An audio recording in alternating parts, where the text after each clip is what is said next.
অনেকেই ভাবে বয়সের সাথে অনুভূতির অদ্ভুত একটা মিল আছে। বয়স বাড়ার সাথে সাথে অনুভূতিও কেমন যেন ফ্যাকাশে হতে থাকে।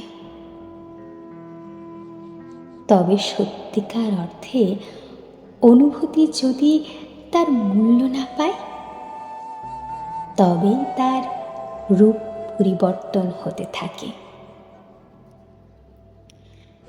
যে বয়সে যেটার প্রয়োজন যদি সে বয়সেই না পাওয়া যায়, তবে সেই কাঙ্ক্ষিত জিনিসের প্রতি মানুষের আকর্ষণ থাকে না। অনুভূতির উপর প্রভাব পড়লে